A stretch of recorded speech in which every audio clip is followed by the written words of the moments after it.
Baik, bismillahirrahmanirrahim. Assalamualaikum warahmatullahi wabarakatuh. Perkenalkan, saya Tantri Damayanti, NIM 18053020, akan menjelaskan sedikit dari hasil telaah implementasi kurikulum 2013 ditinjau dari segi prota, promes, RPP, dan silabus mata pelajaran ekonomi di SMA Negeri 1 Pasaman. Pertama kali kita akan membahas mengenai telaah kurikulum ditinjau dari segi RPP, Rencana Pelaksanaan Pembelajaran.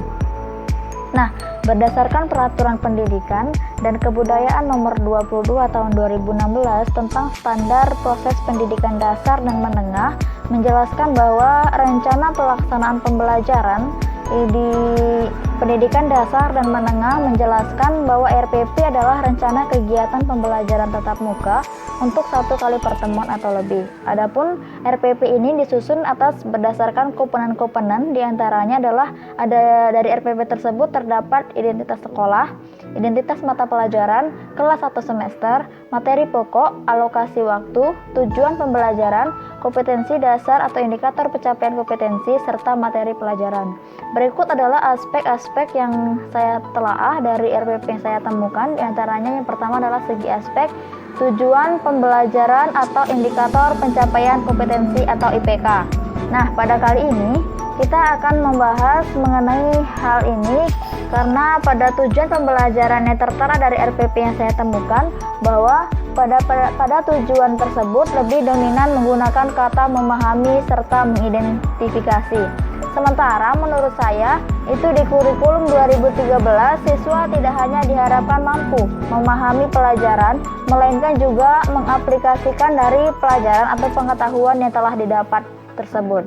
Nah, karena itu saya juga menambahkan beberapa kata redaksi dengan kata mengaplikasikan, menjelaskan, serta menerapkan. Seperti contohnya, dalam RPP sebelumnya diterangkan bahwa tujuan pembelajaran yang ingin dicapai yaitu memahami prinsip ekonomi. Lalu saya tambahkan kata redaksi mengaplikasikan sehingga menurut saya hasil telaah tersebut menjadi tujuan pembelajarannya adalah memahami serta mengaplikasikan dari prinsip ekonomi. Selanjutnya kita akan mentelaah dari segi aspek proses pembelajaran atau kegiatan inti. Nah, dari kegiatan tersebut itu sudah berjalan sesuai dengan student center atau penerapan kurikulum 2013. Selanjutnya adalah aspek telaah keterkaitan antara kompetensi dasar dengan IPK. IPK di sini tadi adalah indikator pencapaian kompetensi atau IPK. Nah, dalam RPP yang saya temukan itu RPP tersebut belum menjelaskan secara rinci bagaimana kompetensi dasar secara menyeluruh dan terperinci. Dalam hal ini, IPK masih belum mampu menjelaskan secara keseluruhan dari kompetensi dasar atau KD. Selanjutnya yaitu kita akan meninjau hasil telaah kurikulum 2013 dari segi silabus.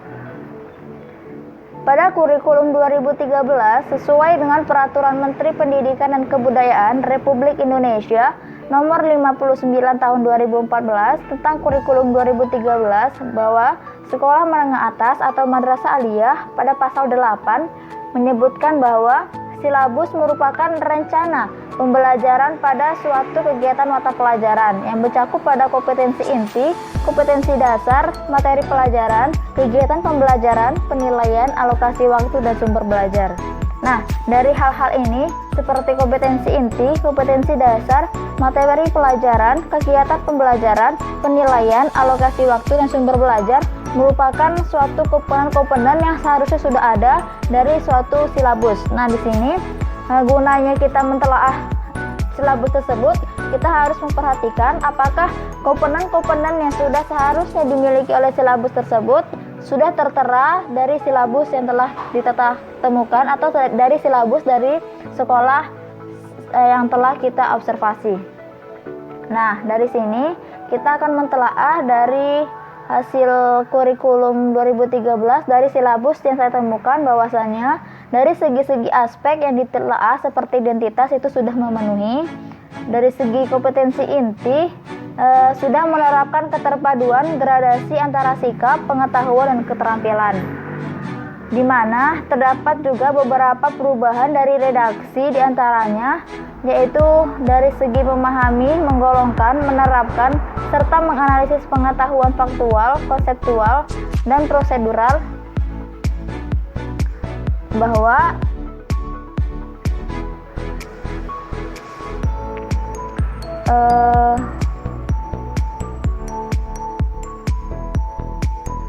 kata-kata redaksi seperti banyak yang memahami dalam silabus kita tambahkan dengan kata mengaplikasikan atau mengidentifikasi. Selanjutnya untuk segi aspek telaah dari segi kompetensi dasar atau KD, di mana dari segi KD nomor poin 4.4 itu menyajikan hasil pengamatan tentang perubahan harga dan kuantitas keseimbangan di pasar. Lalu saya tambahkan redaksinya dengan kata mengkonsepkan, jadi menjadi menyajikan dan mengkonsepkan hasil pengamatan tentang perubahan harga dan kuantitas keseimbangan di pasar. Selanjutnya dari segi materi pelajaran, di mana materi sudah sesuai dengan kompetensi dasar yang akan dicapai. Selanjutnya untuk kegiatan pembelajaran sudah mengaplikasikan dari segi penerapan kurikulum 2013, di mana dari segi kegiatan pembelajaran tersebut menyajikan sistem pembayaran seperti alat pembayaran dan perekonomian Indonesia melalui media lisan serta tulisan. Itu saya gantikan dengan menambahkan kata mengaplikasikan. Jadi tidak hanya menyajikan saja, tapi juga mengaplikasikan dalam kehidupan sehari-hari bagaimana sistem pembayaran dan alat pembayaran dalam perekonomian melalui media lisan serta tulisan.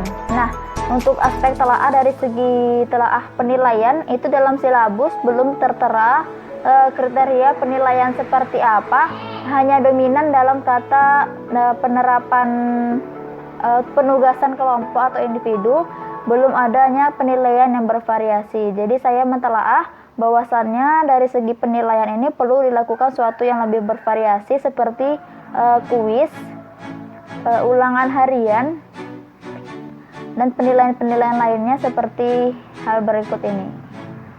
Seperti adanya kuis, pertanyaan lisan, ulangan harian, ulangan blok, tugas individu, serta dari tugas kelompok.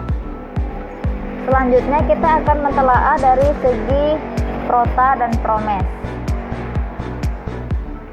Nah, prota di sini adalah program tahunan di mana berisikan tentang rencana penetapan alokasi waktu 1 tahun untuk mencapai tujuan dari standar kompetensi dan kompetensi dasar yang telah ditetapkan tadi. Penetapan alokasi waktu diperlukan agar seluruh kompetensi dasar yang ada dalam kurikulum seluruhnya dapat dicapai oleh siswa. Di mana program tahunan ini berisi gambaran umum mengenai waktu-waktu pelajaran, waktu-waktu kalender akademik yang berisi tentang garis-garis besar yang akan dicapai dalam 1 tahun yang dikembangkan oleh mata pelajaran tersebut. Nah, dari segi selanjutnya dari segi promes di sini berisikan tentang garis-garis besar mengenai hal-hal yang hendak dilaksanakan dan dicapai dalam semester tersebut. Terdapat beberapa langkah-langkah untuk membuat suatu prota dan promes yang baik, di mana kita akan memulai terlebih dahulu langkah-langkah untuk mengembangkan program tahunan. Di antaranya kita harus melihat berapa jam alokasi waktu untuk setiap mata pelajaran. Seperti misalnya 1 kali pertemuan itu 2 JP, maka 1 kali JP itu sebanyak 45 menit. Jadi 1 kali pertemuan itu membahas 90 menit pada suatu SK atau standar kompetensi atau KD atau kompetensi dasar yang ingin dicapai. Yang kedua, melalui analisis tersebut kita dapat menentukan berapa minggu waktu yang tersedia untuk pelaksanaan proses PBM tadi. Nah, yang ketiga, kita akan menandai hari-hari libur dalam kalender akademik tersebut.